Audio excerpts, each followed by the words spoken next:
DETV Sports Update is powered by DART, Delaware's transit service. Moving forward.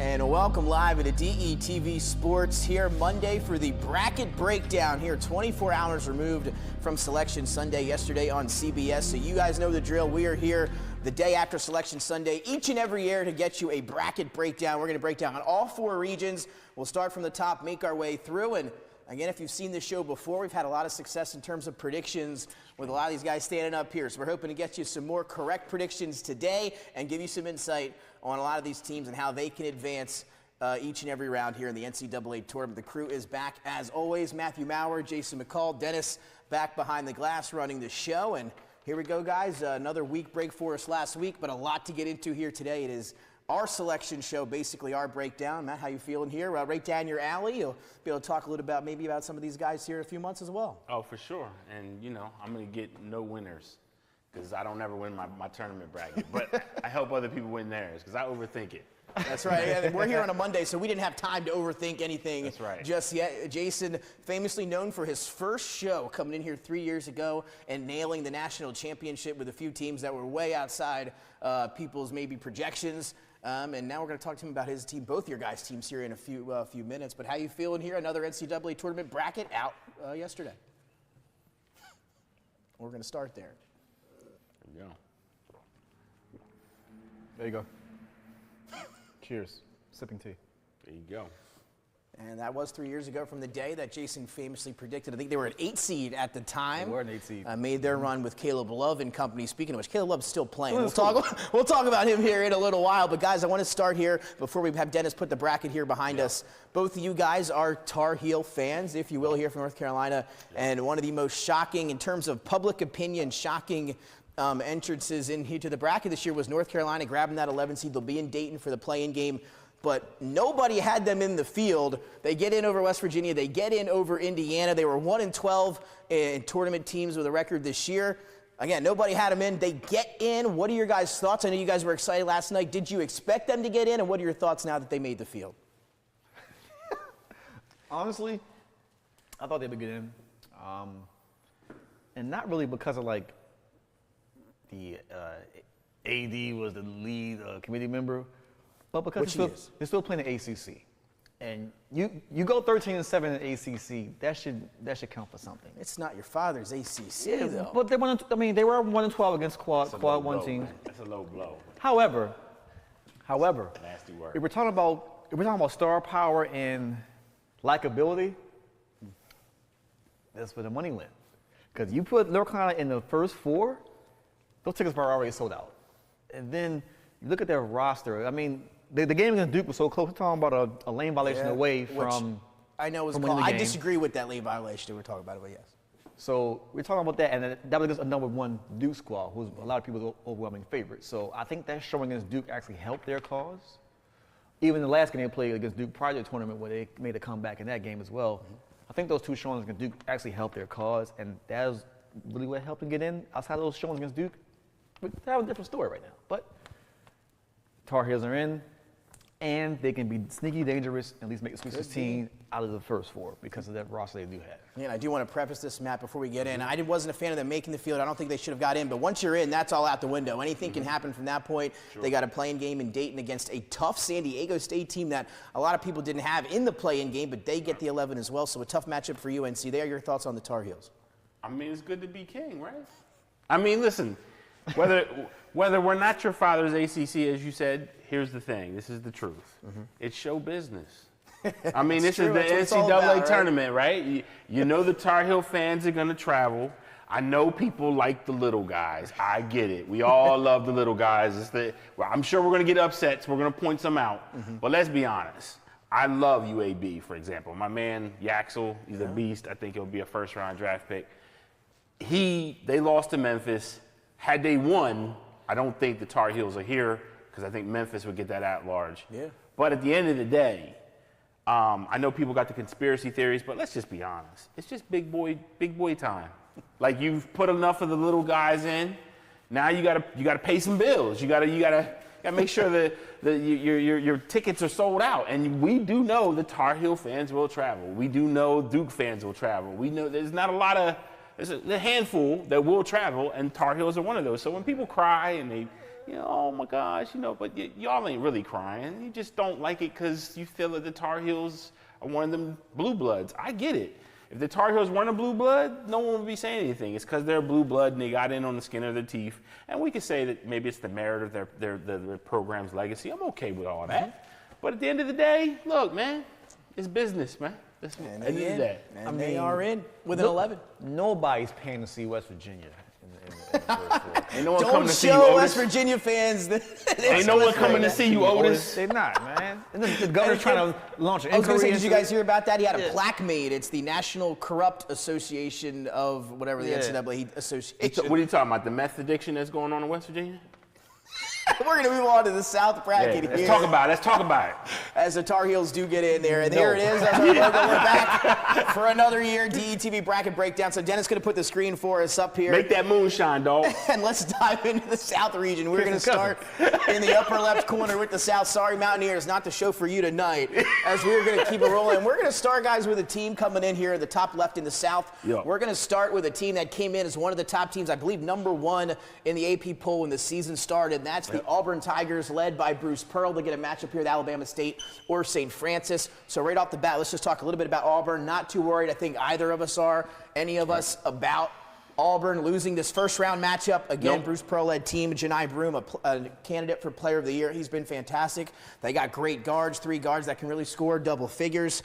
What do you guys see as maybe a tournament outlook before we dive into their possible matchups down the road? Your thoughts on Auburn grabbing the top seed?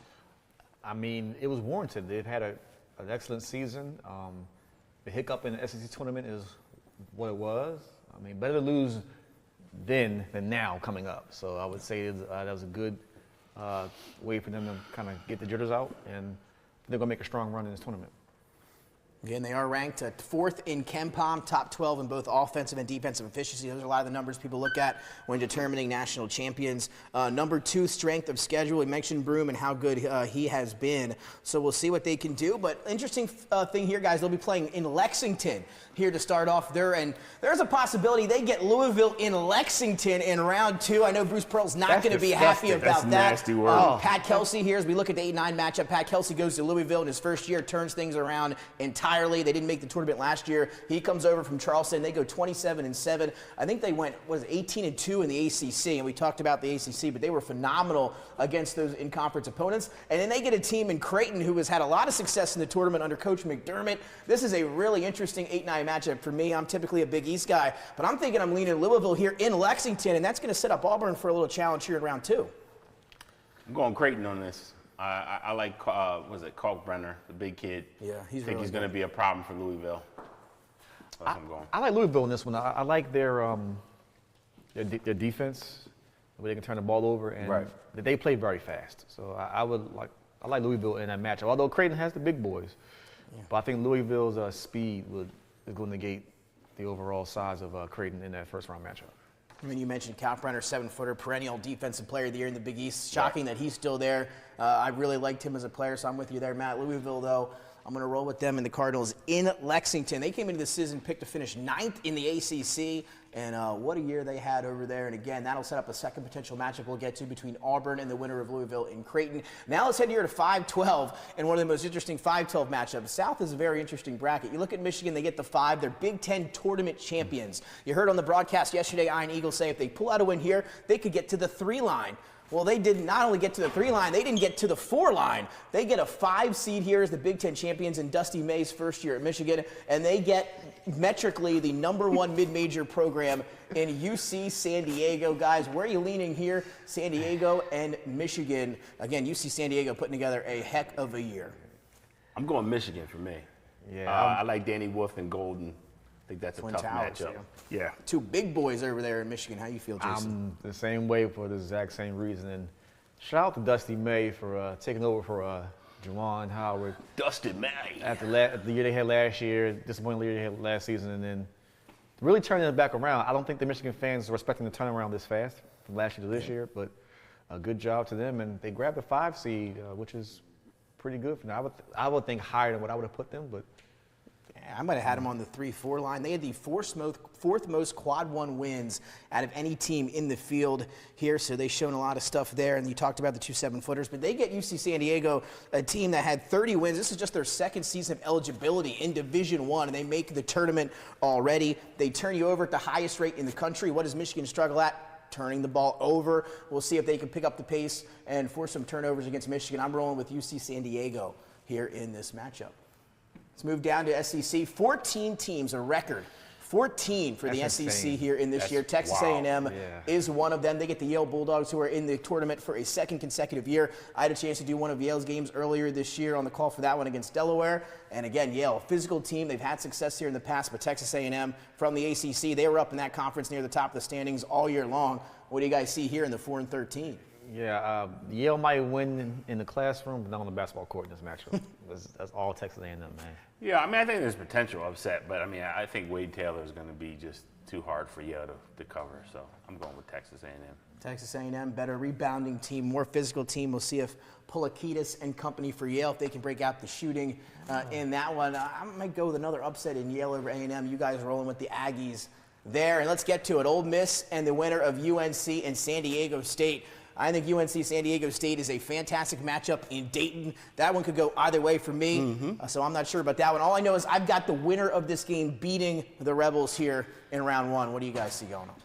I agree with you, and I do think that North Carolina will win the first 4 matchup to have a chance to play in the 6-11 versus Ole Miss. And I think Carolina's versatility and the size on the inside will outweigh Ole Miss's game. And then you have R.J. Davis on his farewell tour. I don't think he want to lose in the first round, so he'll win at least 2 games for the Tar Heels. Now you in the same boat there. Of course. Ole Miss 15th in the SEC in rebounding this year. Not great on the board. Something UNC can pick up there against them. Oh, for sure. I think UNC is a lot tougher than people understand, just because you have Drake Powell. Ian Jackson is just now starting to come into his own. I think they're still trying to figure out some of the guard play with Trimble and Davis. There's a lot there. I just think the season, the way it went for North Carolina, they didn't have a lot of time to adjust. They had a lot of young guys on that they're still trying to figure out. I think this is the time when they can start hitting their stride, and I agree with Jason. I think they're going to be one of the first 4 that are going to get a win. Yeah, I think, not to harp on too long, but I think that the key players for Carolina's run will be Ian Jackson and Elliot Cadeau. I think they're the 2 high-energy guys, and I think if they come out the gates firing on all cylinders, sky's the limit for Carolina. Especially in that matchup. Especially Cadeau. Yeah. If Cadeau starts really dishing and doing what he can do and doesn't lose confidence, yeah, it's going to be tough. They're going to be a tougher out than people think. Again, like I said before, they could have not got in. You might not have thought they got in or should have got in, but once you're in, that's all out the window. Anything can happen from that point forward. So again, I like UNC or San Diego State, the winner of that one, to beat Ole Miss as well. That'll take us to Iowa State and Lipscomb here in the 3-14. No Keshawn Gilbert for Iowa State. He's kind of the engine of that offense for the Cyclones. They announced right after the seedings were announced that he wasn't going to be playing for the tournament. A very savvy move by Iowa State to not risk them losing a seeding because of it. They do get Lipsy back. The defense each year and for the Cyclones is kind of their calling card. But again, without Keshawn Gilbert, going to be tough. I think they can get past Lipscomb here early. I think it could be a closer game than people think. Do you guys think Iowa State can survive without Gilbert? This is actually my first big upset. Yeah. I think Lipscomb has a chance. I think not having Gilbert crushes Iowa State long term. Even if they get out of this, I think the next game, I don't think they're going to get away from North Carolina. I think North Carolina is going to really put a hurting on them. I will say this. If the big kid, Ajanesiv, if he comes in and does what he can do, he's double-digit potential and puts up points and rebounds in a flurry, that can be problems for Iowa State, and they don't really have a ton of depth this year. Yeah, I know, to your point, 20 points, 8 rebounds for the big man there. We'll see if he can get it going against the Cyclones. Can the 3-seeded Iowa State hold on here in round one? No, this is upset number 1 for me as well. There you go. Both of them taking Lipscomb there over Iowa State. Early exit for the Cyclones after a nice little run they had last year. Take us down to a 7-10, one of my most competitive matchups, in my opinion, of the first round. Marquette and Shaka Smart taking on number 10 Richard Pitino and New Mexico. So guys, this one, Marquette has won only 5 of the 12 games they played since the start of February. You saw kind of an early exit there in the Big East tournament. And then obviously you talk about New Mexico, Donovan Dent and company. So you talk about it, Matt, we were talking before this. This is maybe two out of the best 6 or 7 guards in the country going to be going at it here today. And Donovan Dent and Cam Jones. Cam Jones, 19 points per game. Donovan Dent coming into this one, 21 points per game. Both of them really playing fantastic basketball right now. Player of the year in the Mountain West for Dent and New Mexico. What do you think with the 7-10 matchup with the Lobos and the Golden Eagles? I mean, this is going to be a fight. Yeah. I think it's going to be a fun game to watch. I think potentially this is going to be the best game in this region first round. I'm going with Marquette, but I am going to acknowledge that this could be definitely, depending on what you think a 7-10 matchup is, I definitely can see New Mexico pulling this out, but I'm going to go with Marquette because I'm a big believer in Cam Jones. That's right. What do you think? Cam Jones, hell of a player. Get used to the name Donovan Dent. You're going to hear it all night long.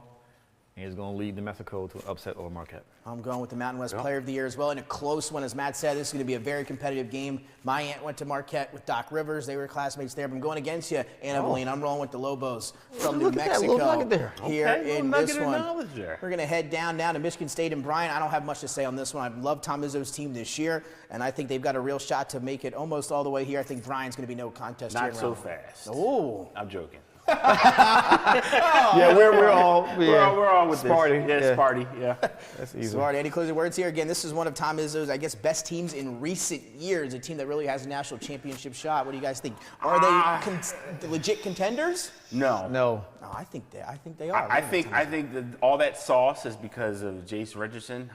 Shout out to Jason Richardson. That's right. Shout out. That's his son that's playing there. Yes, we are getting that old. He is a great talent. Doesn't have the athleticism of his old man, but he's very savvy, fundamentally sound, and he is a joy to watch play. But I don't know if I agree that they're a legit title contender. They definitely, I think, will get far, but I don't think that they have enough to pull it out. Again, Bryant in their first NCAA tournament. Jason, again, Michigan State 7-1 versus ranked power conference opponents this year. So they got that strength of schedule. They got the wins against that strength of schedule. What do you think about Michigan State? I think you shook your head, too, in legit contenders. I have more faith in them than Matt does. But it does depend how cohesive they are as a unit after this first-round matchup, honestly. I think they're going to get tested in the round of 32, if you will, and they come out of that, then the sky's the limit. But they definitely have this game for sure. And let me just say this: I think the thing with Michigan State that a lot of people do is a lot of people have been giving the discount to Michigan State because of Izzo's coaching genius. But I will say this: if we're talking about Jimmys and Joes, they got a couple Joes, but they got a lot of Jimmys, more than people want to admit. And I think that's going to be the situation that they're going to run into. They're going to run into a situation where they go against like a North Carolina, for example.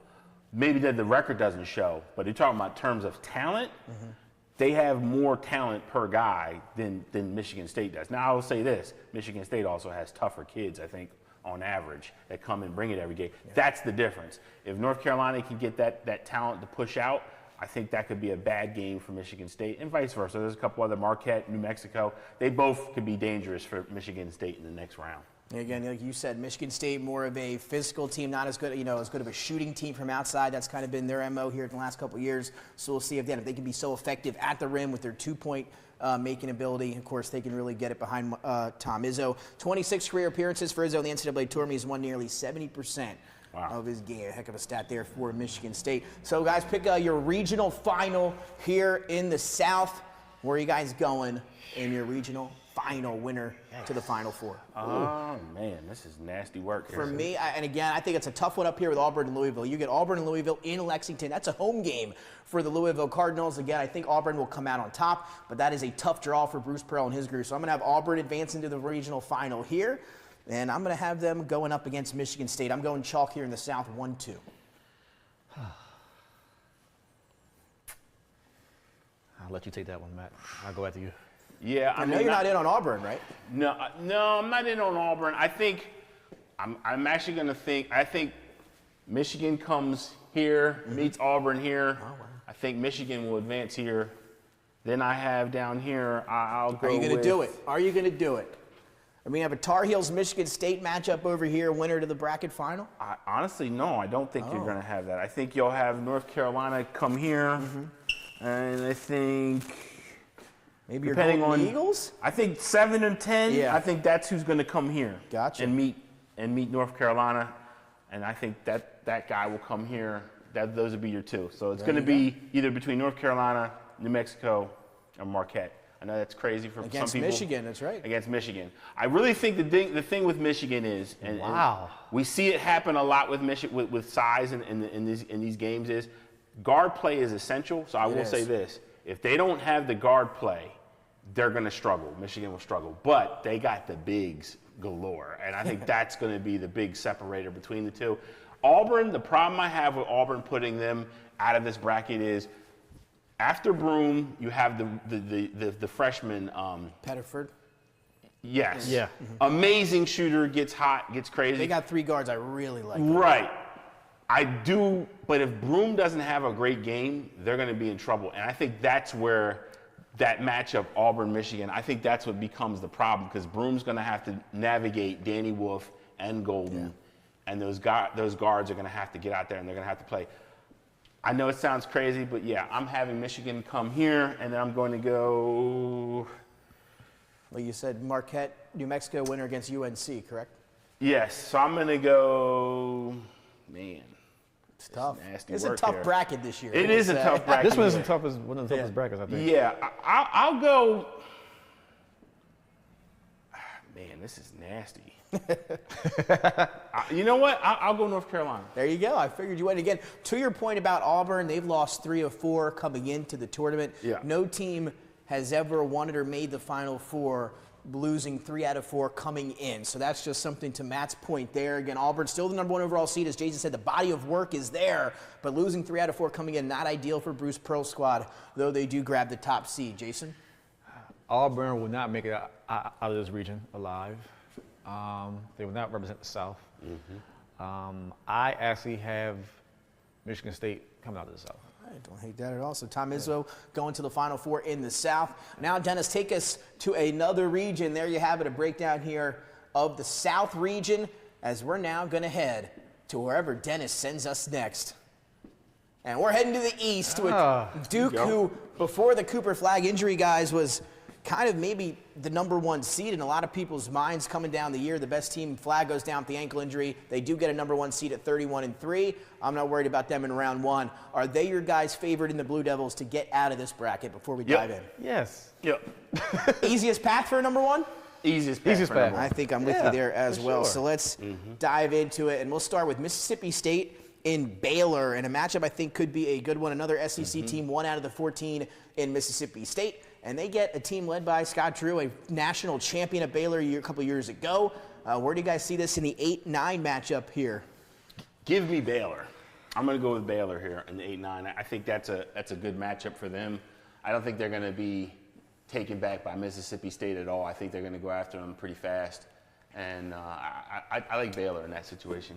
Yeah, I like Edgecombe, potential first-round draft pick, and I like the hometown kid, Wright III, point guard That's for right. Baylor. I was waiting for somebody to mention him. That's a fact. Smart young man with the ball. He's increased his scoring the last 10 games for Baylor. He's learning how to, initiate himself in the offense. He wasn't doing that early in the season. He was trying to get everybody involved, but now he's starting to score a little bit more himself. So I do have Baylor beating Mississippi State in that 8-9 matchup. Again, and we talked about Duke. They're going to move on for us. Mississippi State, Baylor, a tough one for me. I'm going to lean Baylor. They got Norshad Omier there with the transfer. They, coming into the year, had a lot of talent with transfers and young guys. You talked about Edgecombe. You talked about Robert Wright. And those guys are coming on more now towards the end of the year, but they did not live up to expectations in the regular season. Can they put it together here? I'm rolling with the Baylor Bears And the as big well. man, most double-doubles in NCAA since I want to say like Tim Duncan or somebody. 16 and 11 averaging for consecutive him coming in. double-doubles. Into that one. Again, Like BJ almost 80 Edgecombe had a double-doubles chance in his career. to do some of his games at the beach. He's really coming on. He's, as you mentioned, first-round draft pick coming up. So give me Baylor. Just another thing here on this region, guys. 7 of the 17 teams in this group rank inside the top 20 nationally, and 6 out of the top 16 offenses are all in this region. So just something to pay attention to. I'm going to roll with Baylor as well. So we're Matt, did you pick one? Yeah, I picked Baylor as well. There you go. So we're Baylor across the board. Let's hop now to the 12-5 in Oregon and Liberty. An interesting one here as well. Liberty, Conference USA, where Delaware will be heading next year in college basketball. They had a great year, did the Flames 28-6. And now they're going to get the Oregon Ducks 24-9 here in the 5-12. 5-12, you usually get a lot of upsets here in this 5-12 matchup. What are you guys leaning here in the Ducks and the Flames? I mean, I'll be honest with you. I don't like Oregon as a program and as a team. I don't like how they're put together. I haven't liked I got to be honest. I don't like Oregon at all. Just how they put their teams together. I'll say this. Dana Altman is usually ironclad in the first round. So yeah, that's a good point. I think he'll beat Liberty, but I will say this. I do not think they're going to get very far. Liberty, Jason, one of the best three-point shooting teams in the country. They're even better at making their shots inside the arc. Very offensive-oriented Oregon, a very good defensive team as well. Nathan Biddle inside. How do you see the Ducks and the Flames? Neutral site. Liberty, Liberty, Liberty. Okay. And you have to have a 12-5 match, a 12-5 upset every tournament. Liberty coming in, not even one quad one matchup. So again, the schedule has been, more on the easy side. Do you think that has a play in here? This will be their first taste of any quad one team or any tournament team that they'll face all year. You think that'll matter? And maybe Oregon will have jet lag from being in the Big Ten and flying to the Midwest. That's right. You didn't know they're in the Big Ten now. No, it's weird saying that still. It's nasty work. But yeah, no, I do have the Liberty upsetting Oregon. Going with the offense over the defense. It's a tough one for me. I'm going to go with the Dane Altman thing, as you said, Matthew. I think it's going to be a really close game. I'd love to take Liberty in the points in this one. The spread right now is 6.5. Ducks are favored by, I think it's going to go to 7 by the time they tip off. I'm going to lean with Oregon in a narrow one there to advance against Liberty. But I got to like what Liberty's been able to do so far this year offensively.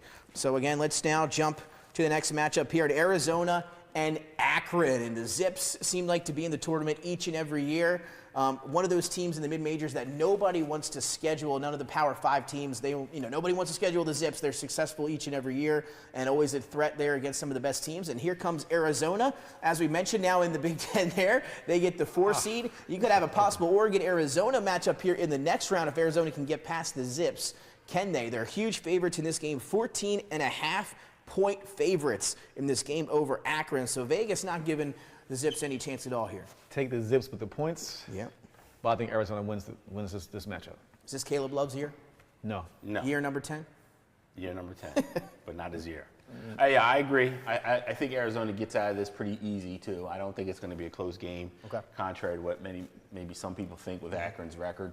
I think the next game, when Oregon wins, I think Arizona will come in, beat them, and then come up here.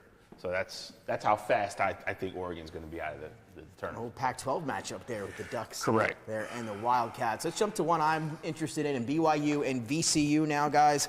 BYU, this game's going to be in Denver. BYU a little more experienced playing with that altitude and stuff over there out on the West Coast. VCU winning their tournament there late. Going to have to make the trip across. Shout out to Bones Highland, his alma mater. He was showing some love there over the weekend. BYU top 40 nationally in points, assists, and three-point percentage, but do they have the defense to stop some of VCU? What do you guys think of this one between BYU and VCU? I mean, VCU just breeds great guards. I don't know what it is. You can go back to the days of Eric Maynor, and you throw Bones in there, and Ace Baldwin before he transferred to Penn State. I mean, they just know how to produce great guards. I wish Shaka Smart personally would have stayed at VCU. That's my personal opinion. But with that being said, VCU ran through the A10 tournament again. Came out on top, and BYU, if their defense is locked in early, they can really beat anybody. You said they're going to have to bring a little defense, hopefully, right? But they're very inconsistent. Very inconsistent, especially as you mentioned defensively. One of those, and we saw this last year where they're really hot from beyond the arc. If they're hitting their shots from 3, they're going to be really hard to beat. But as you saw in the first round last year, if those shots aren't falling, they can go down to everybody. So I'm going with the Rams, VCU. Matthew? I'm going with the Rams as well. Okay. I know people think BYU has NBA talent.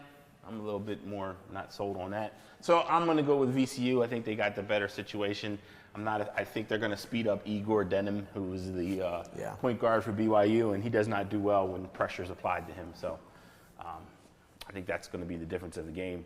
And the fact that Kenyon Catchings is still young, and BYU has a lot of talent there, but I just think VCU is going to be just a buzzsaw for them defensively. So I'm going with, I think the upset potential is high, and I'm going to go with VCU with that. VCU, in my opinion, the more physical team. BYU, again, more of the offensive, more of a finesse team. Richie Saunders, and you mentioned Denham. I'm going to roll with BYU. I'm going to say the shooting catches early on for them, and they're able to do what they weren't able to do last year, and that is advance here in round 1. Again, top 40 nationally in points, assists, and three-point percentage. Just got to get hot. We'll see if they can do it in that one. I'm going to go with BYU. Let's jump down to Wisconsin and Montana. Wisconsin getting a 3 seed, making a run to the Big Ten championship game over the weekend. Michigan downs them on Sunday. And now it's going to be the Badgers taking on Montana here in a 3-14. Montana have any chance of the upset here? No. Yes. You have upset with Montana? Yes. Okay. Go ahead. Let me hear it. Only because, stats speaking, you had to have 1-3-14 upset. I already had mine, though. Yeah, that's right. Lipscomb. Oh, I think Jason had Lipscomb, too. I had Lipscomb, too, but I've never trusted Wisconsin. I don't know what it is about Wisconsin. I hear you. I haven't either, but I've never trusted Wisconsin. You know what? I will flip. I'll trust them in this matchup, but I don't trust them after that. I'm with that. a little bit of a different Wisconsin team. It always seems like a defense and a little bit of a slower team offensively. A little bit of a change-up this year, right? And Tanjay's been very good. One of the guy can get you a bucket at any time for the Badgers. So I'll go with them in round 1 Yeah, but here. it's one person. Wisconsin always one person get a bucket. Everybody else is just standing around looking at watching the ball. I'm not a fan of Wisconsin. So how I feel about Wisconsin is how Matt feels about Oregon. Like, I've never liked Wisconsin. Yeah. Montana, 13-game winning streak coming into this one. Again, 15-3 in their conference play. Joe Pridgeon, their best player, 11.5 points, 7 rebounds, a walk-on for the Grizzlies there in that one. So could be competitive Rudy. there. Wisconsin, 17.5-point favorites in there. You laying the points? No. I'm going to take Wisconsin to win the game. Points, Yes. a different story. So we'll Yeah, keep moving. just St. money line. Mary's and Vanderbilt. This is an interesting one, guys, here in the 7-10. 7-10s are always fun, but Vanderbilt in the SEC kind of have an up and down year, but a pretty good year overall for the first time in some time. And then St. Mary's, it seems like, is right around this 7 line each and every year, and a lot of expectations coming in. They battle with Gonzaga throughout the regular season, yada, yada, and then people expect them to do something in the tournament, and it never seems to catch on. Is this the year the Gales can advance maybe to the Sweet 16? No, not at all. It's nasty work. We've seen Bandy's quad 1 wins this year within their conference, mind you. They play the toughest conference in college basketball, and they beat the top teams in their conference already. Gotta love Jason Edwards, this right? year. Yeah, so Commodores, going with Bandy, man. So Vandy, they haven't played since March 12th. They lost early in that SEC tournament against Texas. So again, since then, it's been a while since they took the floor. I'm going to roll with Vandy, too, here at the SEC and kind of what they've been able to go through the regular season. They're battle-tested. Give me Vanderbilt over St. Mary's. I'm going with St. Mary's. There you go. I think Marshallonis, shout out to Sharonis' son. Yes, again, we're getting that old. Yes, we are. He's a very great, exceptional guard at the college level. He's got a shot for a life as a pro. And look, I think people are not giving St. Mary's enough credit because let's not forget, they're the reason why Gonzaga is the second best team in their conference now. They're the first. They're the number 1 team in their Beat them conference. twice. The last 3 years running, they're the better So team. I'm just saying, I do think it's going to be a coin flip. I think Vanderbilt is a good program. I just think St. Mary's will pull out the win. I think the guard play for Vandy is going to be the difference. And again, St. Mary's beat Gonzaga twice, as Matt just alluded to there. Did drop the conference championship over the weekend, but beat them twice, both times during the regular season. That'll take us down to Alabama and Robert Morris here in the 2:15 to round out the East region. And I'm rolling Alabama here in this one. That high-powered offense, Sears, is back again. Another year for him, 2,000-point score. We saw what he did with the team last year. Easy job for the Tide here in round 1. Going Alabama, but Grant Nelson's health going forward is going to be a big question mark for Facts. how far they go. And big drop-off in terms of scoring after him. So, again, Sears, who struggled a little bit in that game against Florida in the Not a SEC fan of tournament. Sears either. So, yeah, I think they get past this one, but I don't have them going very far in this game. I think Grant Nelson does way more for them, as North Carolina fans know. He does way more for them. When he gets rolling, he becomes one of the hardest players in the country to match up with defensively because he has the length to get by guys, he can shoot over most defenders, and he gets shots off at relatively ease when he gets going. The problem has been in his career getting going. Once he gets going, he's the best player on the team. So I just think with his health being a seesaw, I think as far as he goes, that's how far Alabama goes. Yeah. So All right, guys, pick our final here in the East. For me, it's Duke all the way here to the East Region Final. We'll start with you guys. Who do you got Duke matching up with here with a chance to get to the Final Four? My answer to this for everybody at home is it doesn't matter. I've got Duke advancing. I don't care. Yeah, I mean, we agree with that, but think it doesn't matter either. No close games. Think they can run through? No, I think they're going to run right through. Yeah. Honestly. Look at we're all I think out of all the regions, this is the easiest region. I think so too, for a number one seed especially. Yeah, I know somebody's got to get there, but I don't think it matters. Well, let's decide that. Who gets here? If you look at these pods down here in the finish off the East, who gets there? It's kind of a tough one. Like, to me, by default, it could be Alabama. Sure. I got BYU going to the Sweet 16. I have them winning 2 rounds here. I'll give you that. And then I got Alabama and Nate Oates here. Give me just because Jason's doubting. They're going to make him eat his words. I'm going to give Wisconsin down here. Oh, there you go. Wisconsin. Let's go for that. They're due. Jason, who's Duke got in your East Region Final? You know what? I got to stick with my theme, picking a weird matchup. Here we go. It's going to be Duke versus Vandy. Vandy, all right, okay. There you go. Vanderbilt. I like that. How about that? A place, that was struggling for years, but now they're having some success here now in the SEC. 20-12, get a 10 seed, and in Jason's bracket now going to advance there to the Elite 8. Well, there you have it in the East, guys. Dennis, where are we going to head? Yes, 2 regions left, and we're actually cruising, Jason. You're going to get home on time tonight. We're going to head down here to the Midwest region, and it starts with Houston. So, guys, for me, just off the top here, I think this is the second best path for a number 1 seed in Houston. A lot of people out there think they have the clearest path out of their region here in the Midwest. Houston seems like they've been in the top 3 in Ken Pom each of the last 3 years. They haven't been able to get to that Final Four. Jamal Shedd goes down last year. They don't get there. Is this Kelvin Sampson's team's time now? Nope. 30-4. No. Tell me why. No, because I'm going to tell you the team that everybody's not looking at. Everybody's going to look at Houston. Everybody's going to look at maybe Illinois. The team I'm looking at, or Tennessee, who I'm looking at is Kentucky. They got a really good veteran lineup there. They got guys on that are definitely be problems in the tournament. Yeah. So I'm going with Kentucky. I think Kentucky can do it. And I'm going to do you one better. Another team to watch out for that people were sleeping on. Yeah. Clemson Tigers. 5 seed. I think I might be with you. We'll talk about them here in a second. But I was slept on them last year. They had their successful run. And this year, they've got some talent as well. So let's start with the Houston Cougars. You guys both did not have them getting out of this bracket as the number 1 seed. No. We were just looking at some of the odds in Vegas before we went on the air. I think Houston's 3 They're 3. In terms of odds to win the championship. But if you look at them, let's jump now to the 8-9. Gonzaga and Georgia. That is a tough matchup there. It's going to be a great game on TV. But that's a tough matchup, I think, for Houston that has to get that winner. And I've got it being Gonzaga, who's a top 10 team in Ken Pom. They get the 8 seed in this bracket, one of the lower jobs by Coach Mark Few here. That comes in the NCAA tournament. But again, you drop 2 games at St. Mary's during the regular season. They recouped, they regrouped, and they were able to get the conference title in their conference tournament. So they're coming in relatively hot. I've got Gonzaga over Georgia in this one, and I think Houston-Gonzaga could be a game. I got Georgia beating Gonzaga. Yeah, me too. Yeah. I think, as much as I want to give Gonzaga their credit, they had Hickman, they've had some guys there for years. Nemhard's back, yep. Nemhard's back. Healthy, yeah. But I got to be honest with you. I mean, they haven't played anybody as good as Asa Newell and some of the SEC guards that Georgia has. So I think that's going to be the difference. And I honestly believe that, again, I just think Gonzaga is going through one of those rare things for them where they're just not the shark. Yeah. Again, 4-6 to your point in quad 1 record for Gonzaga. Jason, what are you thinking? You got Georgia as well here. Yeah. No Anthony Edwards, though, for Georgia this year. It doesn't matter. No, it doesn't matter. Doesn't matter.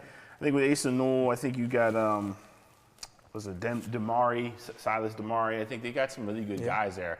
I just think it's going to be a problem for them. And again, it's not that I'm saying that Gonzaga doesn't have the talent to beat Georgia. I'm just saying that their guards are going to have to play better than they did the whole regular season. And again, we're talking about 1-game scenarios on neutral sites. Right. Yep. Right. I think you throw them in a neutral site, Georgia has an edge on neutral site. And Mike White, former coach of the University of Florida, doing some nice things over there at Georgia. Again, Georgia had that 2-9 stretch in the middle of their season, but they started strong. They finished strong as they get in here.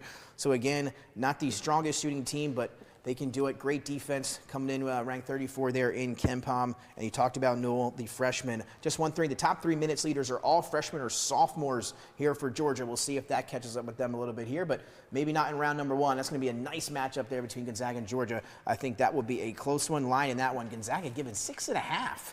in this game here against Georgia. So 2 Georgias to my Gonzaga, and that'll take us to a team you wanted to talk about, Jason. Last year's sweetheart was McNeese State. They were the talk of the mid-majors. They get ousted in round 1. Everybody picked them for the upsets. They are back this year, another successful year under Will Wade, and they get Clemson Tigers, who are quietly having a fantastic year in the ACC. Will Wade's going to be there long enough to get a recruiting violation and be dismissed again. He might be gone next week. We'll see. Well, not Clemson. Clemson, to me, it was between Clemson and Louisville all year, but the second best team in the ACC all season long. Clemson's battle tested. Beat Duke. They beat Duke. That's saying a lot. Yeah. This season, they beat Duke with Cooper Flagg on the floor. So I trust Clemson. I like Chase Hunter, too. I think he'd be great for them.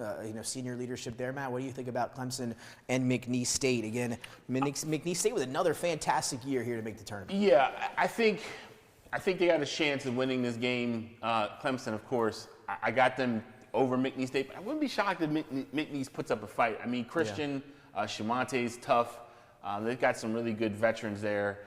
But yeah, I'll take Chase Hunter and Clemson in that matchup for sure. Clemson's won 14 of their last 16 games, and their 2 losses came by a combined 6 points, and one of those was a triple overtime marathon game that we mentioned. So they are playing again. I really like Clemson, what they've been able to do this year. Give me the Tigers here in round 1 over McNeese State. Let's hop to another interesting one here, guys. Purdue and High Point, a 13-4. Purdue, Braden Smith, arguably an All-American this year for Purdue. They lose Zach Edey, lose a couple other guys, kind of, a 3-man offense for them coming into this year. But they had a lot of success, 22-11. They grabbed the 4 spot, but they get a team in High Point who is making their first ever NCAA tournament, and they've had a really good year. Is there any way that the High Point Panthers can compete here with Purdue in round 1? Yes. Yeah? I have this. This is one of my. Who wants to go first? This is one of my upsets. Go ahead. Let me hear it. I think High Point has nothing to lose, everything to gain. I mean, their first ever tournament berth. They were a decent scoring team. They ran through their conference, and this is not your average Purdue team. Braden Smith, yes, great player, but I think Zach Edey moving on, not having that threat of like a big man in the post to worry about it, so you can kind of go in amongst the trees if you're playing against Purdue this year and kind of take your chances, where in years past you couldn't do that. From 9th in rebounding last year to 315th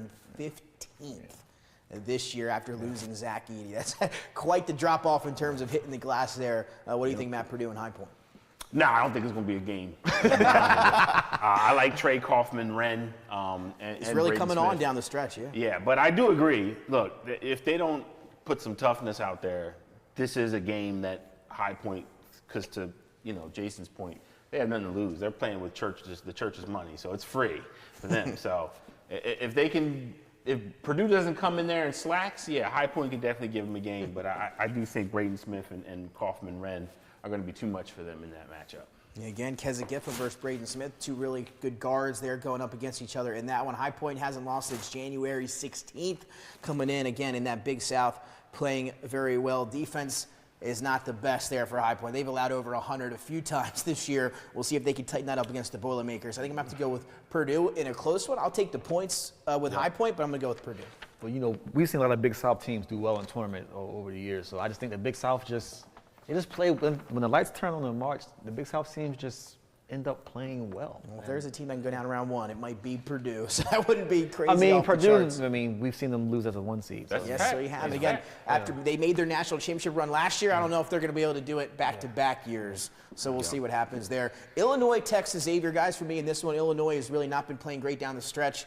They do grab a 6th seed, some big wins on their resume. Texas and Xavier, they're in the play-in. I got the Musketeers over Texas and Dayton, and I've got Xavier coming in and beating Illinois here. I have it reversed. Yep, Texas. I think Texas will come in, and the lightning bolt, Trey Johnson, the freshman, I think he's going to come in.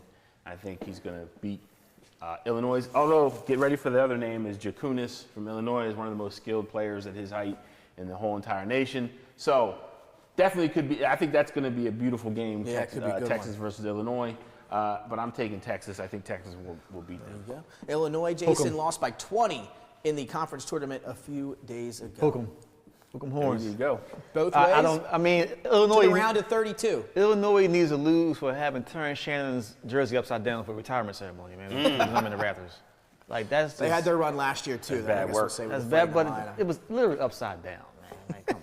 And they've been very consistent all year long. So I would take the winner of that first 4 matchup over Illinois. But I do think Texas is going to be the winner, and I think Texas beats Illinois in the first round. Well, let's now hop to 3 versus 14 in a matchup you guys wanted to talk about here at the top of the show, and that is Kentucky, Matt, a team that you highlighted, 22-11. You called them dangerous there a little bit earlier when we were talking overall about the bracket. Trojans coming in, having won 20-plus games each of the past 4 years. Their third tourney game, they're led by Tayton Connerway, 14.5 points, 5 assists. Kentucky, they got 6 scores in double figures on that team over there. Shout out to Andrew Carr, former Delaware Blue Hen and CAA champion, That's now right. over there at Kentucky. What do you like about Kentucky, Matthew? And obviously, I have I'm pretty sure you're taking them here in round 1. Yeah, well, I mean, they have they have Ategua Away. They have Jackson Robinson. They have Kobe Brea. And Lamont Butler from San Diego San Diego State. State, yeah. Lamont Butler, yeah. So they're fully loaded with Yeah. multi-positional guys that can create mismatches. I just think it may not have showed during the regular season, but I think in the tournament, with it being a 1-game situation, I think that's where, we saw that with San Diego State a couple years ago. That's right. They had the ability to create mismatches, and they took advantage of those. I think that's what the problem with Kentucky. I think they got a lot of mismatches, and they do have skilled big men. You just highlighted Carr, who's he's like the second big man on the team, and he doesn't even start every game. So that's the problem. Like, you're dealing with a situation where even the guy coming off the bench is talent. Yeah, Kentucky, again, part of that 14-team SEC that gets into the field here. Jason, how are you leaning here with Troy and Kentucky? Any different thoughts from you? No. Kentucky. I'm rolling with Kentucky as well in this one. 7-10, UCLA and Utah State here in the matchup here in the Midwest. We talked a little bit about Mick Cronin. Wasn't happy with all the traveling that he's been doing there with UCLA now that they are in the Big Ten, and now they get Utah State here in the Midwest. How are you guys leaning in this one? UCLA kind of slow down the stretch as well.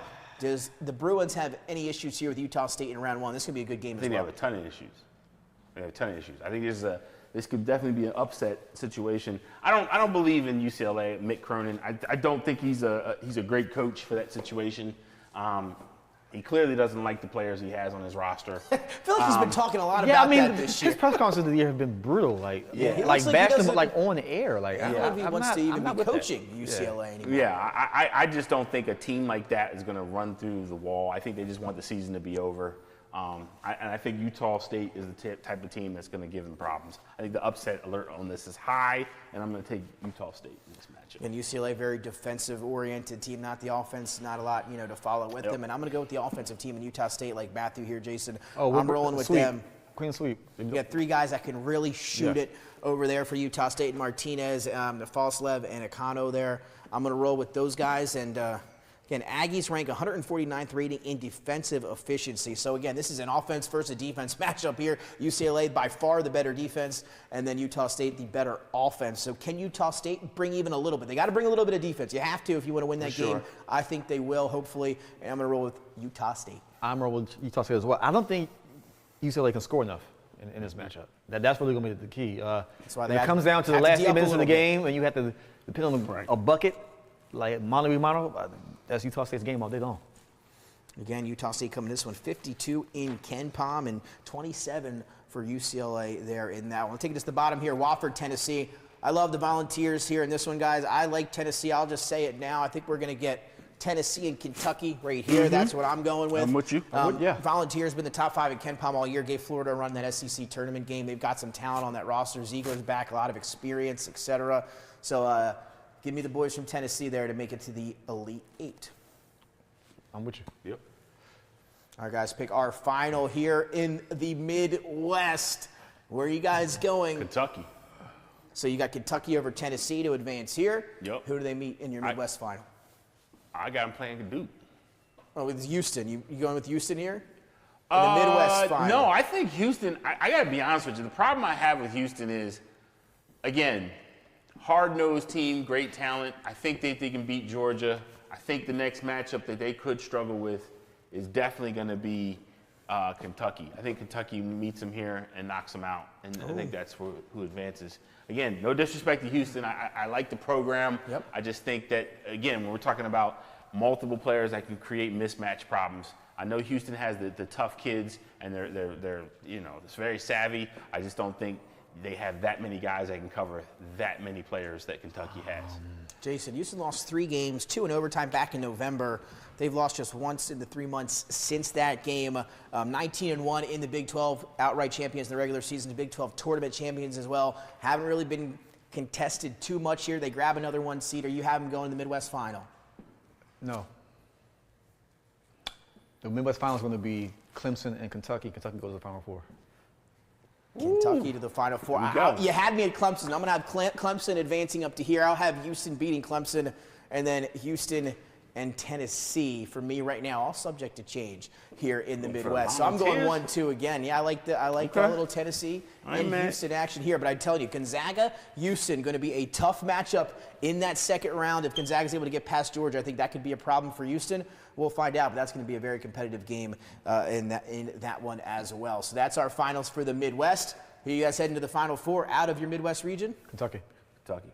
Kentucky twice here on the show. Give me Tennessee. I'm going to roll with the Volunteers this time. The Volunteers to the Final Four out of the Midwest. I'm not mad at it. Yeah, not mad. All right, Dennis, let's take us to the final region here before we take an overall look at things, and we're going to jump here to, in my opinion, the toughest bracket out west. That's a fact. And it begins with the last number 1 seed, your SEC champions, just a 4-loss Florida Gator team here. They grab the top seed, and they'll get Norfolk State. I've got the Gators moving on here.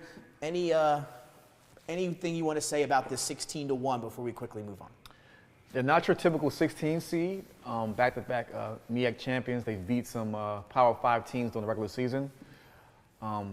Coach Jones will not be coaching next season because some big schools going to steal him. I think he has an inside track of being the next head coach at Villanova, if you want my honest opinion. But I'll leave that alone for now.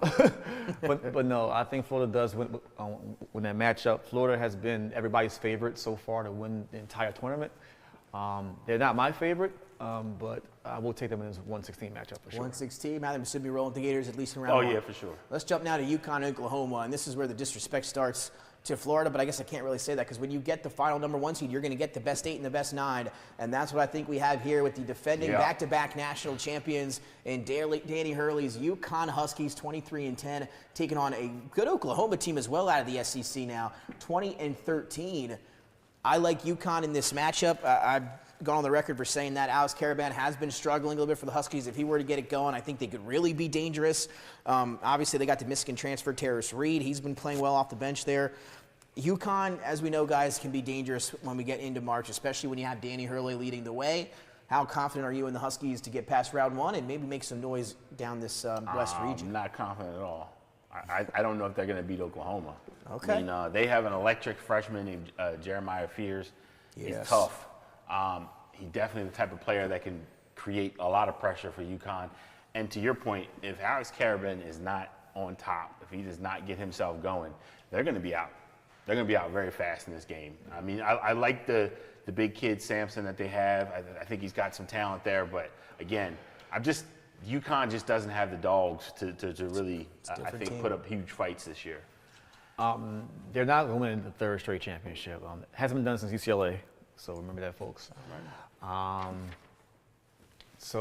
I do have them getting this first game, but I think they're 1 and done. I do. I think they're 1 and done. I think they get this game, and that's it. You mentioned Fears, freshman, 17 points per game there for Oklahoma, and UConn going to have to figure something out, I think. And again, I don't have my reasoning behind it, but I have UConn maybe getting hot and winning this game, though. I'm going to roll with Danny Hurley and the experience to get past at least Oklahoma. And I think they'll give Florida a relatively tough matchup. They'll have the Gators advancing in round 2. But let's jump now to I think this could be number 5. We've had some great ones in the tournament this year in our 5-12 meetings. How about this one? Colorado State and Memphis. I think this one's going to be fantastic on paper. A 2.5-point favorite is Colorado State as the 12 in this game. So a small favorite for the Rams here over Memphis and the Tigers. Memphis, 29 games that they won in both the AAC regular season and tournament titles. And still they get a 5 seed. A little bit surprising here heading in to this one. And then Colorado State playing one of the best playing teams that's getting red hot at the red time here in Colorado State. a lot of people love the Rams as well. Where are you guys leading here with Memphis and Colorado State? Well, I'm a big Memphis fan, big Penny fan, of course, the player and the coach. This is Penny's best squad in the 7 years he's been there. Not the most talent-laden team he's had, but this is the best overall team that he's had in the 7 years there. So I think he's finally found a formula that works. This is their second AAC tournament win in the last 3 seasons. And I think they are a scary team in this bracket. I will take them definitely in this first-round matchup. P.J. Haggerty, Matthew, one of the best sophomores in the country, if not the best. 22 points per game, just under 50% shooting, third in the nation in scoring. He continues to be just a flamethrower there for Memphis. But Tyrese Hunter, their second-best player, he comes in averaging 14. He was seen in a boot earlier this week. Nothing has come out from Memphis whether or not he's going to play. And if he cannot play, that's a huge loss for the Memphis Tigers. Where are you leaning here with the Rams and the Tigers? I mean, listen, I'm leaning to Memphis, but I can tell you this right now. Colorado State is not a cakewalk. They have a do-it-all forward, Nico I was going to say, talk Clifford. about him. Yeah, he's fantastic. Tough, fantastic talent. Will probably get drafted in the second round this year. Just to let everybody know, Memphis struggles with bigs that have skill. They played UAB for the title, for the American title. He had a double-double. I think it was like 20 and 17. Yaxel Lindenberg, he'll be in the NBA as well. So they got the potential right there to be in a situation where if Haggerty doesn't come in and drop some serious points, I think this is a type of game that they could lose. Again, I'm going with Memphis, but I would not be shocked if Colorado State pulls this out. It's going to be a coin flip. Yeah, this is one of my favorite matchups in the first round. I've seen Memphis play in person a couple of times this season, so gotta roll with your boys. Yeah, gotta roll with the guys, man. Colorado State, Matt, to your point, 18-1 when Clifford scores at least 20 points. So 18-1 when he gives you 20. And recently, over his last 6 games, he's averaging 26 points per game, a pair of double-doubles during that stretch. Give me Colorado State in this one here over Memphis. And I'll take us to another great one here. Number 4, Maryland, who a lot of people really like this year. The Crab 5, 25-8. They get Grand Canyon. 26-7 is the 13. Crab 5 is crazy. I really like Maryland, guys. Hey, I know you do as well, Jason, but I'm rolling with the Terps in this one. Give me Maryland, 11.5-point favorites. Again, I don't like to take any of the favorites when we're talking about spreads in the tournament, but I love Maryland to advance here. Man, the Crab 5, baby. Listen, I mean, you got Derek Queen. In any other year, he'd be number 1 pick in the draft. He's been fantastic. I think. If you haven't seen him play yet, make sure you check out Maryland. Juju Reese, Andrew Reese's little brother, had stayed all 4 years, and he's turned into a pretty decent player. I think he might be a late second-round pick. I don't think he's going to be higher than he's higher on other people's boards, but I think he's like a. This is the depth worry you at all about Maryland. You talked about the Crab 5. Well, that might be the only 5 guys that potentially see the floor. All those guys who score double digits, not many guys off the bench. Will that catch up to them here in the tournament? I think Coach Willow's experience in the tournament. They got to fly all the way to Washington. I think Seattle is where they'll be in round 1. I heard he's not too happy with that. Maryland has been in tournaments where they've played games out west. It's a tough trip for one of the top 4 seeds. This is probably Maryland's best squad since the Gary Williams years. Yeah. I would argue that. Maybe the Gravy Vasquez years, maybe, but I think this team is better than that. All 5 of those guys, 12 points or more. Yeah, per they're game. all double-digit scorers. So I do think Maryland will win this game. However, it will not be a cakewalk with this matchup. I don't think it will be. 15-17 for Grand Canyon coming in. Tough. Yeah, that's a tough matchup. And that's why I'm going with. No, I'm joking. I'm going with Derek Queen. To me, and Maryland, I think Derek Queen. I call him the big fundamental smooth. I mean, he's not explosive. He's not doesn't out jump people. Doesn't go past people in a blur. But the guy just knows how to play. Dominating footwork, great touch, soft hands. I don't know if he goes number 1 in a typical draft, but I can tell you this: in a regular draft, I think he's definitely a top 10 guy. I have him top 10 on my board. I think he's one of the top 10 talents in this year's draft. So yeah, I got him. I think he's going to be too much for Grand Canyon. And if it wasn't for him, if there's anybody else and the way that he plays, and I think people got to also understand this too. Queen is the type of guy, he can pull off 20 rebounds like it's nobody's business. So I think that's going to be just too much for Grand Canyon. And I respect the program Grand Canyon has put together, but I just think it's going to be too much for them. And Derek Queen, Baltimore guy, Derek Queen pretty much saved Maryland's recruiting class this year. Oh, that's a fact. I mean, a lot of people in Maryland were not expecting him to stay home. And again, this record would be even better. They had a few tough buzzer beater losses Michigan down State, the stretch. I mean, that record would look even better if it wasn't for some of those tough ones down the stretch. You talk about the Antelopes there. They rely on 2 veterans, Grant Foster. They average about 30 points combined there. But again, rolling with Maryland to get the job done. Yeah, Closing words? Maryland to get the job done, and Maryland could make a deep run if you're not too careful. Yeah. 2 great stories as we get to number 6 and 11. Drake and Missouri, coming in, kind of the consensus was the best mid-major would be UC San Diego. And then you look at Drake as maybe the second best mid-major in the entire field here. They come in 30-3. They get Missouri 22-11 out of the SEC. It's great seasons for both of these programs. You think about Missouri and you talk about that story. 0-18 in the SEC last year. 0-18. Yeah. And then Gaines able to turn things around. And now they're 22-11, and they get a 6 seed in the NCAA tournament. I mean, that is an unbelievable turnaround. They got one of the most efficient offenses in the country. They shoot 37% from beyond the arc.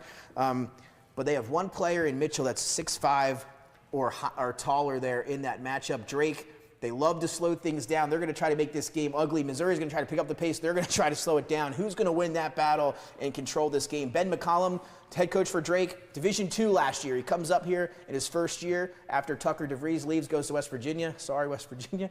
And then they go 30-3, and he's got a championship in the NCAA tournament. Yeah, I'm going with the fighting Drizzies, man. Drake. Only fight Drake's had all year would be this team here. Matt, you look at Missouri, Matt, they're 15th in Ken Palm. They've got a lot of the metrics. Again, they played in the SEC, and then they get a team in Drake. Where do you have them going here? I think this is where Missouri's glass slipper breaks. I think it's over. I think Drake are going to come in. I think they're going to beat them a lot. And we just gave all this credit to Vanderbilt. Guess who beat Vanderbilt? Drake beat Vanderbilt this year. So they beat Miami. They know how to beat teams. I don't think they're going to be. They're not afraid of it, the big dogs. Yeah. Bennett Sturts. Again, remember the name Bennett Sturts coming in. The Tough 6'4" guard can do it all for them. Again, they like to slow things down. It could be an ugly. If they want to play ugly, they want to win ugly. So we'll see if they can do it. Again, 30 wins for head coach Ben McCollum in his first year here. 6-0 in quad 1 and quad 2 games. That's pretty telling there for the Drake Bulldogs. So again, we'll see. The worrisome for Drake, guys, is when they get into a battle with somebody that has height and size, because they do not have that. But fortunately for them, that's not Missouri here in round 1. So I'm going to roll with Drake as well. Yep. All right, well, that'll take us now here to 3-14. UNC Wilmington, the team that beat the Delaware Blue Hens, albeit some tough calls down the stretch in Washington, D.C. Seahawks get the win there. They get Texas Tech, though. I think, having seen UNC Wilmington a few times this year in person, and obviously on television, I'm rolling with the Red Raiders. Love what they did in the Big 12, and I think UNC Wilmington just can't match up with Texas Tech this year. It's not, again, we talked about not being your dad's ACC or whatever the joke we made earlier. This isn't really your dad's Texas Tech team from years ago either. More offensive than they have been in some time. And I think that'll allow them to advance a little bit further here. The name JT Toppin is the guy you need to know. He's a transfer from New Mexico, having a killer year this year. He's on a lot of people's draft boards. I think he's going to destroy UNC Wilmington, and I look forward to seeing what he does against Drake. I think that's going to be a tough game. Yeah, that's one to look forward to. Jason, where are you leaning? Red Raiders. Seahawks go down, man. Red Raiders. Let's jump now to this is a good one here. There you go, Blue Hens like that. Kansas and Arkansas. You look at this bottom 2 pods here with these 4 teams, and you've got 3 Hall of Fame coaches, right? You look Kansas and Bill Self, Arkansas, John Calipari, and St. John's and Rick Pitino.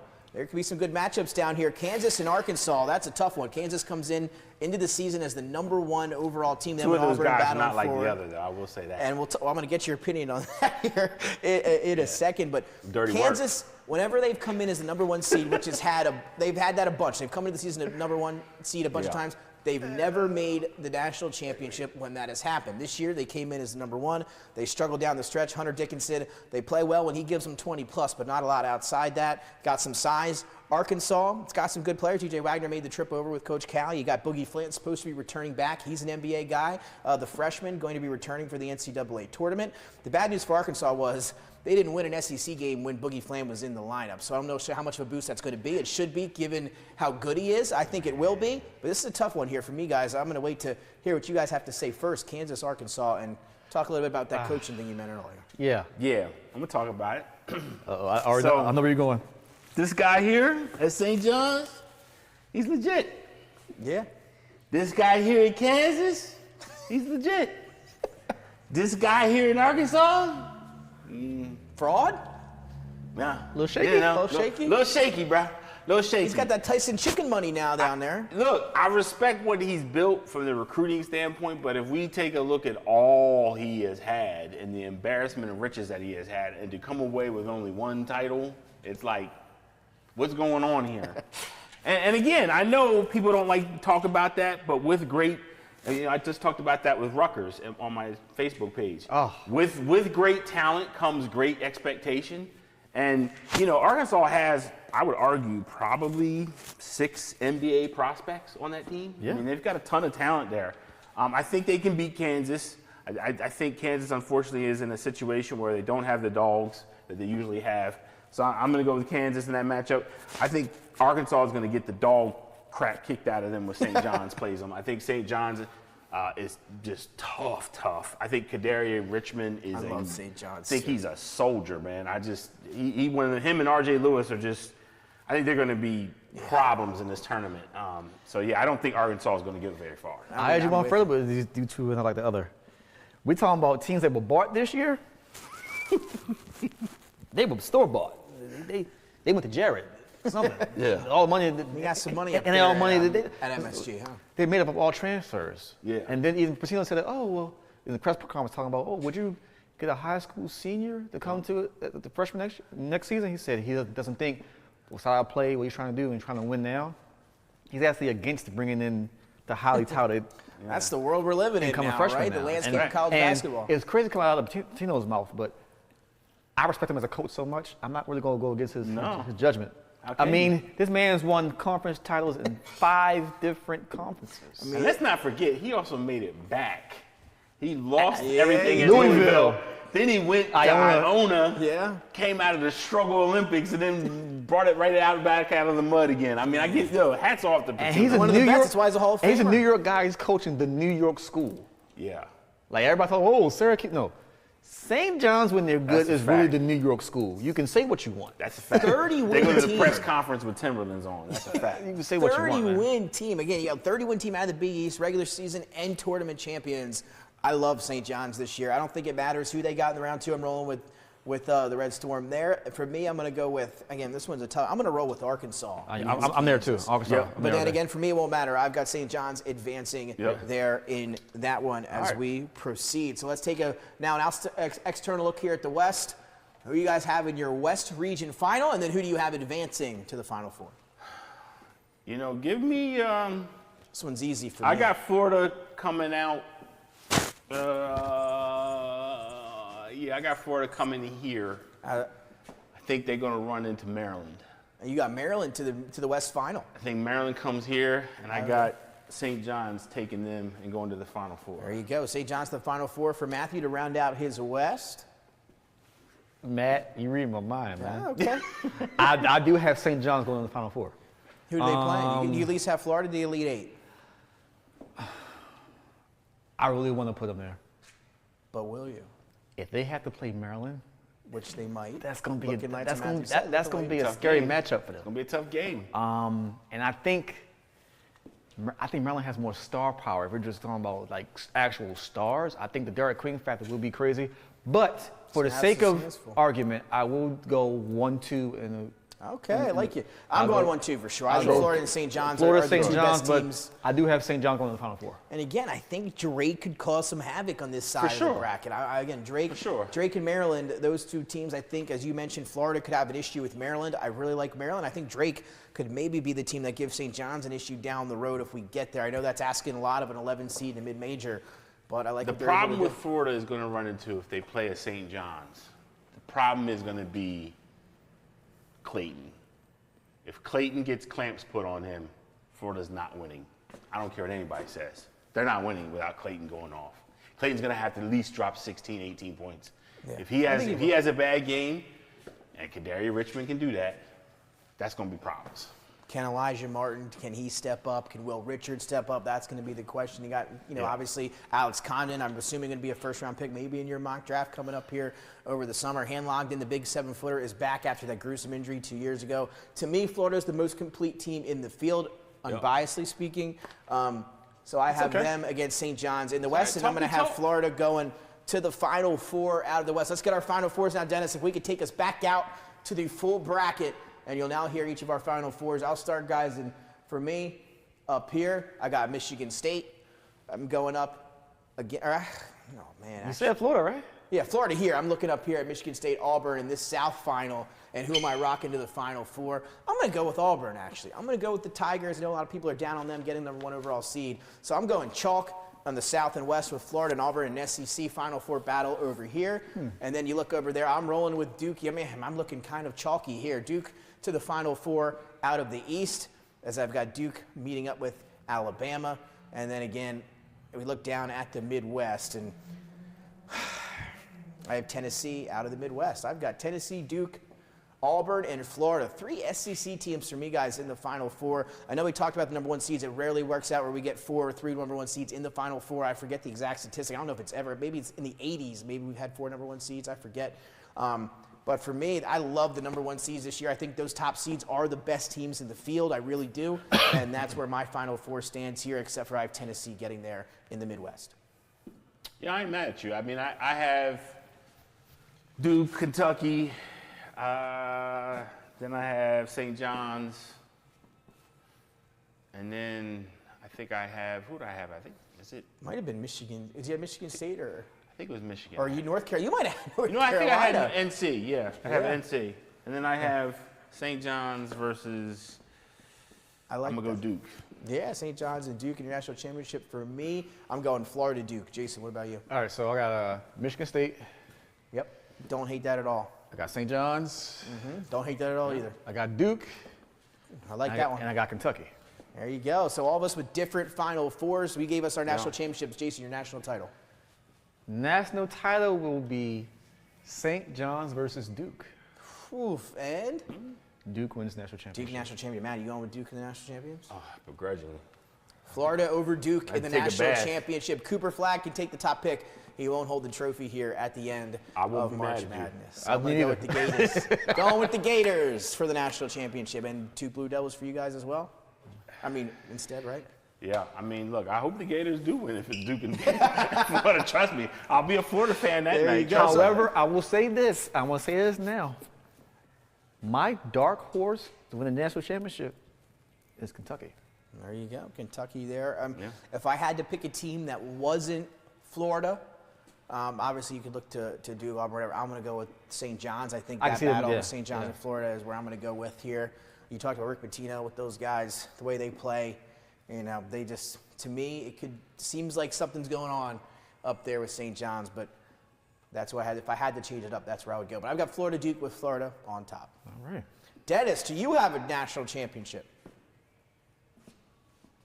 Maybe he can flash it up on the screen for you here before we get out of Wilmington here on Monday night. But as we allow Dennis time to do that, guys, as we take a look here, great graphic here on DETV. Remember, you can be back here each and every year where we'll break down the bracket for you. So now overall, guys, before we get out of here, just your initial thoughts on the bracket. Anything stand out to you? What are you looking, maybe forward to the most?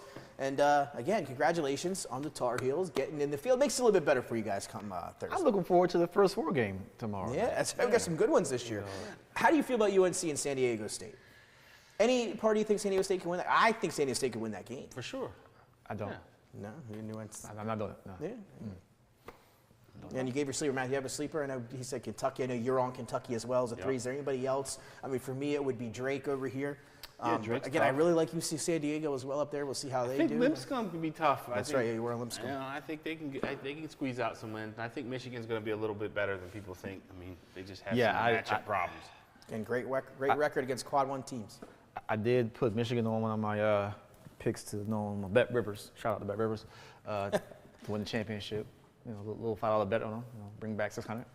Yeah, there you go. Got to make a little bit of money, right? Well, guys, appreciate it as always. Glad to get our bracket breakdown in here as we gear up again, getting started tomorrow in Dayton. It's crazy. It's that time of the season. And here you have Dennis's pick for the national championship.